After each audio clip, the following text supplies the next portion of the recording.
But one of the things we found is a great deal of rust in these. I mean, there's the obvious just rust lying around on everything, but even more so, we find it, you know, let's see, where does it show up really? I think the other truck we show up more. This isn't quite so bad. But wherever you have two steel surfaces together, any moisture that gets inside there will start rusting, and the next thing you know, you have things actually pulling apart just from the force of the rust, sort of like a tree branch in a rock when ice, or the tree root in rock, or ice that gets into rocks and splits them.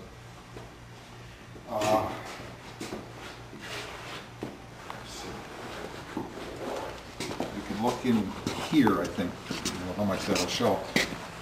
One thing I didn't mention, the journals are packed by wool waste in there.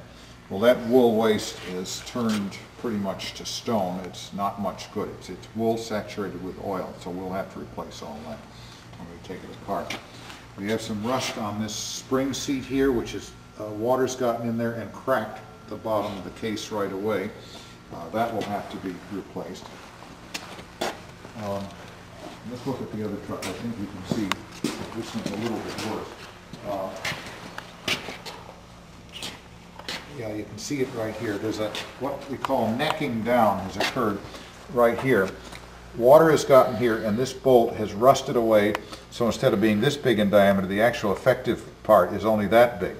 And so that bolt essentially, instead of being a 1-inch bolt, is really about a 3/4 or even half-inch bolt, and we're going to have to replace a lot of these. You can see up on top what's happened to some of these bolts. They've rusted away very badly. And we see a lot of rust all through the truck. You can see piles of it on these transoms. Now, these are highly overbuilt, and we're not going to put this in heavy service, so we probably won't have to replace a lot of this stuff, except for the hardware, which I'm concerned about.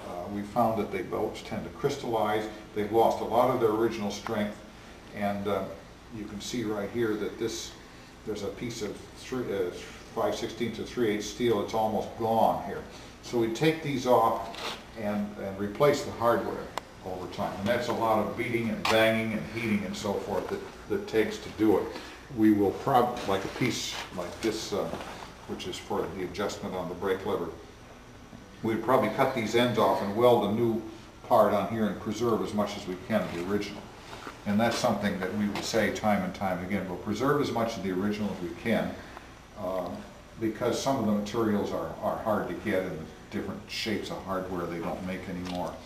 But on the other hand, if something's going to fall apart, there's no point in putting something on it that's not going to last.